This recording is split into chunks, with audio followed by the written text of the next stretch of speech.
Matthew is somebody who lived the 9 to 5 and has kind of turned the tides to generating millions of dollars in revenue, investing it, managing money, building wealth, financial freedom, and now he's also helping other men level up to do what he's done. I'm excited to hear what he has to say. Thanks for joining, Matthew. Cool. All right. So, starting this whole thing with money, money is obviously a tool, right? It's a tool for all of us to do the things that we want to do, support the people we want to support, and like Uncommon's doing is building things that we want to build, right? So it would be ingenuous of me to come on here and try and give you a lesson on how I made my money or anything like that, because my situation is different than you guys. I'm here in Medellin, Colombia. Money for me was always a tool for freedom and control over my life. Somebody might have a different objective of why they want money, right?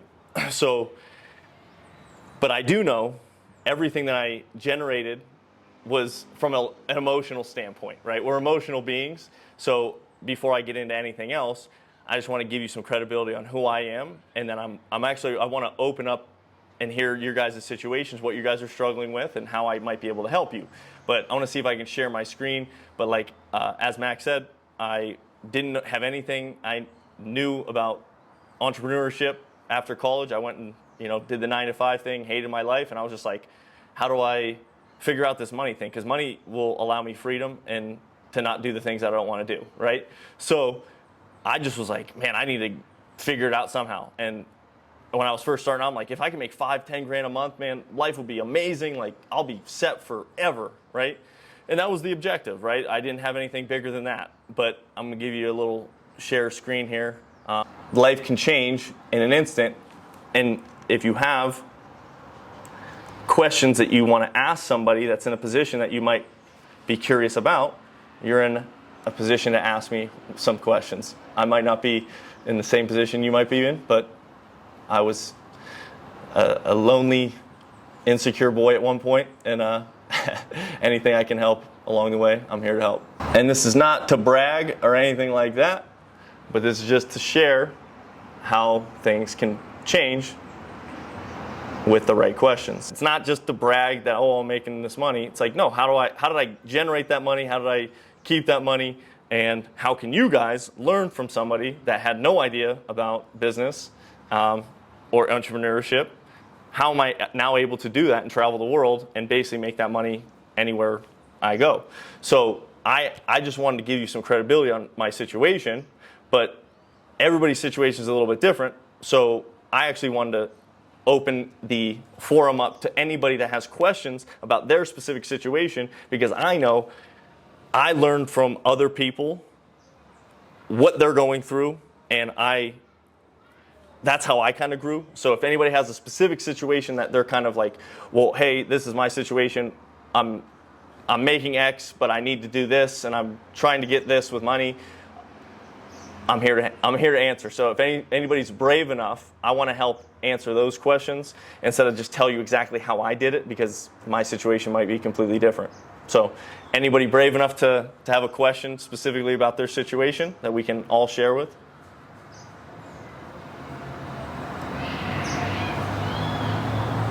Max. I'd also love to know why you left your 9 to 5 too. Oh, I got fired.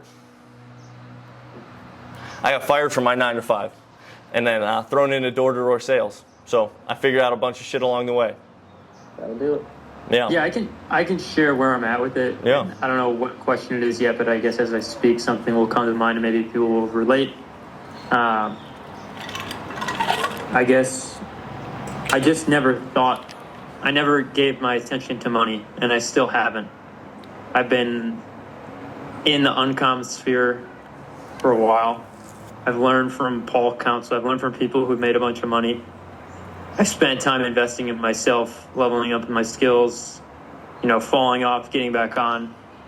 And I think I'm now hitting this point where I'm like, I have to actually, I don't even look at my bank account half the time, I'm not even putting attention on it some of the times. It's clearly not a value because my energy isn't going to it.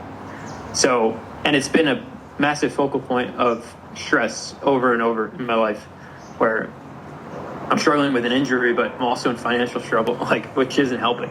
So at times, I can establish habits of, okay, I'm making more money, I'm helping people, and I'll fall off. So I guess that's just my perspective of where I'm at right now. I've said in my head, I'm going to value this thing. And yet it's almost as if these limiting beliefs and my programming around money is so strong that I keep getting pulled back down into habits of non-wealth, I guess. Yeah, that's perfect. That's a great question. That's a great situation that I like to actually dive deep into, because at the end of the day, we do things that we value, right? And you just have not linked money to what you value yet, right? But you can link money as a tool to the things that you actually value, right? You value personal development, you value community, you value improvement, you value growth, you value all of these things. You just have to figure out, how can I associate every single dollar that comes in, that goes out, as either pushing or pulling you towards those values, right? And that's how I look at it, right? Like every single thing that I do, I mean, here's a really good story about Arnold Schwarzenegger, actually, and I read in his book in regards to like his, when he was competing for Mr. Olympia, he always wore these like bare midriff shirts. And people would be like, why are you wearing a bare midriff shirt, but he was like, it's my weakest area, so I want to look at it every single day. If I don't look at it, I'll work on all the things. Like, he's like, I have great arms. I could just do a pump and my arms will look great. But like, it takes me a long time to get my abs great. So I'm gonna wear this bare midriff shirt, so I look at it and I know that I need to work on it. So the fact that you're not looking at it means that you have to look at it. I look at my financial statements every single day, but like, now it's fun because it's like, oh, I like seeing my net worth go up and money come in. Like, it's fun. But at the beginning, when you don't have anything, it kind of hurts, right? It doesn't look good, so I want to maybe cover that bare midriff up if my abs aren't looking good. But like, if you actually want to improve upon a thing, you have to look at it. That's one. And then obviously, then how do I associate, like, if all this stress that I'm getting from not having money and being aware of it, how is that hindering the things that I do value? Right? So you value, improvement. You value all these things that we talked about. Like, well, money is just a tool, and it will 100% help all of those things that you do value, right? I'm using money differently than you might use money, right? But it is a tool, and it is the tool that we all use to live, right? So I think I've always had like this like natural ability to associate money with what I value most. And I'm like, all right, well, if I value this thing, I'm willing to go sacrifice this to get the money so I can not have to worry about being in a position where the things that I do value, I can't do them because I don't have money. Does that make sense? Yeah, it's like lacking the value of it, not confronting it is causing, getting the money, in fact, will just like allow you to experience more of what you do value. But there's also the component of you have to make it a value. And yeah. But like, okay. Yeah. So, okay, let's dive into how do you make it valuable? Ask yourself that. Like, why aren't you valuing it now? Because you have to ask yourself that, right? What is there something in the past that affected you valuing money? Was there a negative belief? A stigma attached to it? I think there's a lot. Yeah? For sure. Okay. Yeah. Well, then that's why we're all here, because we're in a position where we want to be around people that question those beliefs, because it's not serving us if it's a belief that obviously isn't getting us the results that we want, right? So I often give the bumper sticker analogy, right? Like, you see people with these beliefs about X, Y, and Z stickered all over their cars, but you really rarely see a really nice car with a bunch of bumper stickers, right? You see shitty, beat up cars, that these people have these beliefs that are so ingrained into their beliefs and actions, but they've never actually assessed, hey, these beliefs that I'm holding on to and fighting for aren't making my life any better. We don't want to be those people. We want to be the people that question the beliefs and say, well, that belief is not serving me. It's not making my life any better. It's not making my community any better, right? So how do I tell a better story? What's a better story? So that's why I showed you the statements and things. It has nothing to do, but it's a better story. What could you do with $80,000 a month every single month coming in, right? Like, you do whatever you want with it. I'm doing what I want. But it sure as hell a lot more options than not having it. You know what I mean? So I'm trying to tell a compelling story that you could do all of these things with that type of money. So it should get exciting, right? That's a more exciting story to tell. It's like, money is great. It allows me to travel the world. It allows me to meet and connect with great people like Keegan and all you people. Like that's a compelling story versus like, oh, money, it's hard to get and I have to sacrifice things and money's evil. Like, I don't know. I think those are bad. Those are not good beliefs for a potential that you want to grow, right? Caesar, you have a question? Yes. Thank you, Max. I'm 41 right now, and I have 2 kids. And it's very interesting because right now I used to be very passionate about climbing. I was climbing for 25 years. So I built my business around climbing, and as a coach, as a business owner. But I want to switch from that.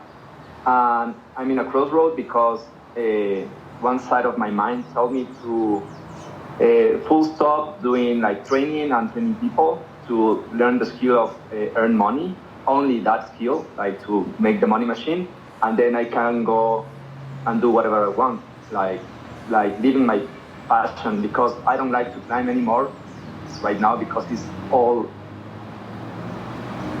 full of climbing in my life.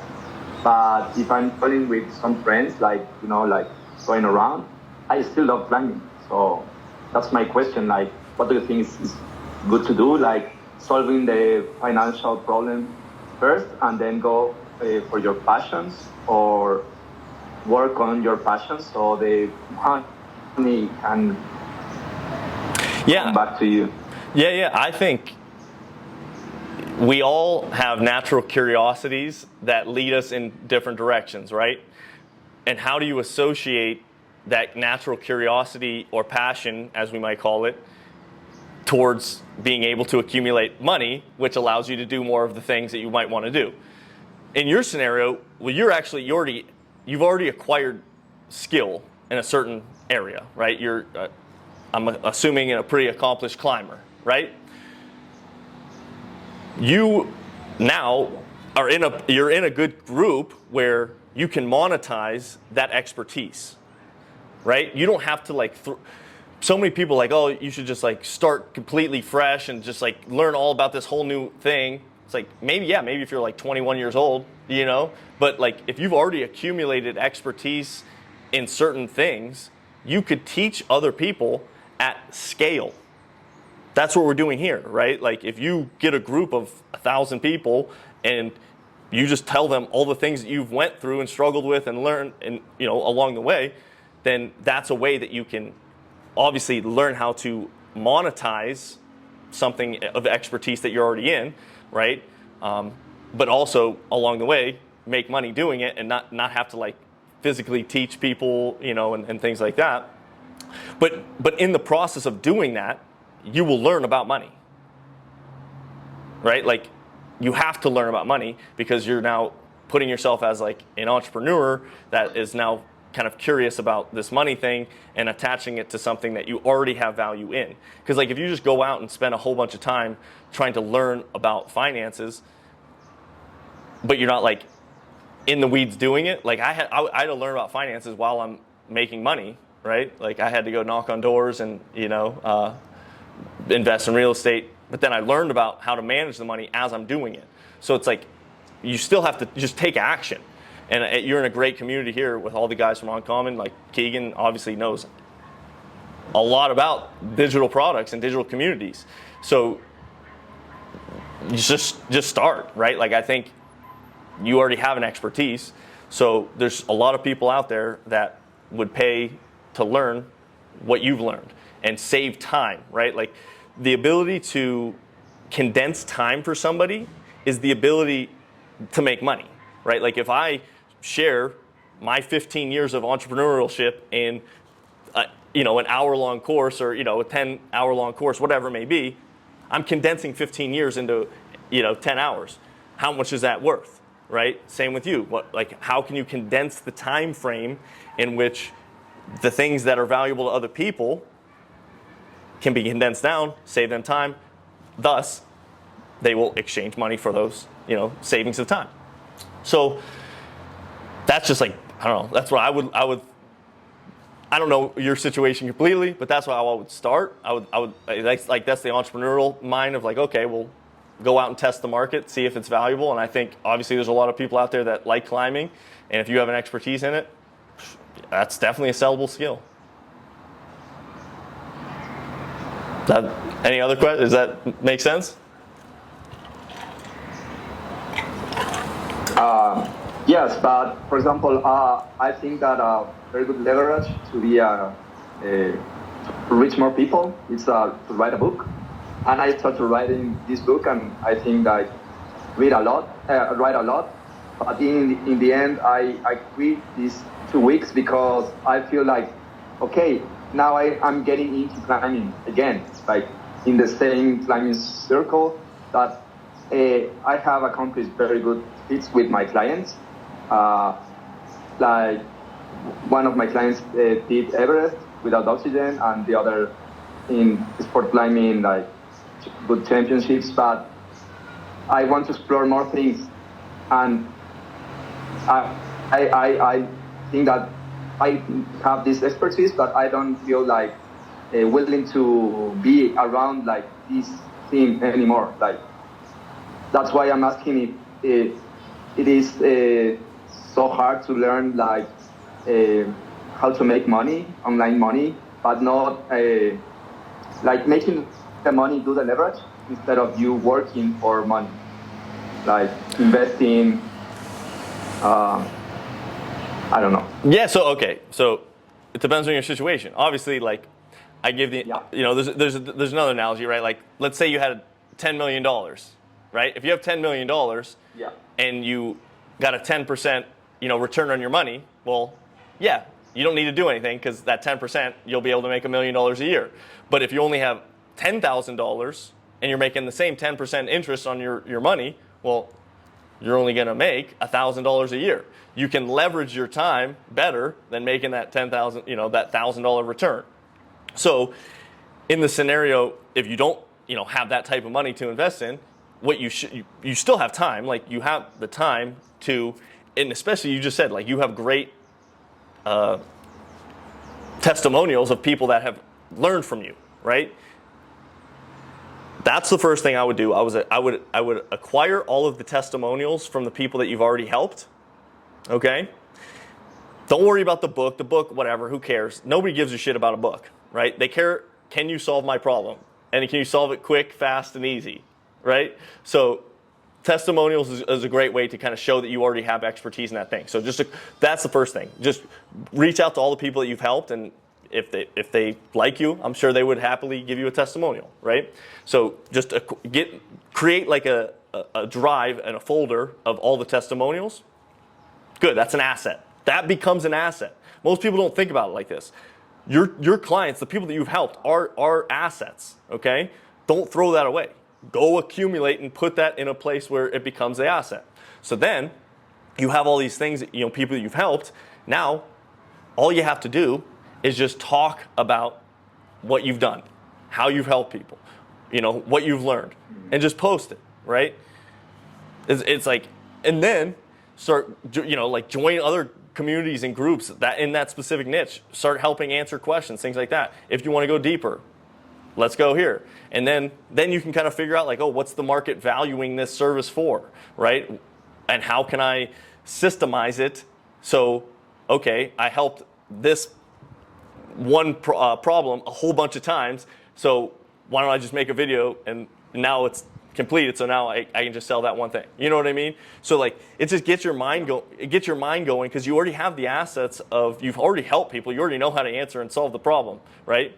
So that shows proof and credibility, of course. But now you still have to go out and serve. You still do have to go out and serve. But there are ways to leverage that serving in a way where you don't have to like be like me knocking on doors every day. Right? Yeah, you don't have to do it that way. So, yeah, that's the path. You do have to. There's no like path to like passive income without active income first, right? You have to go create the active income, but in a manner in which like, am I doing this that will allow me to have passive income from the upfront work now, right?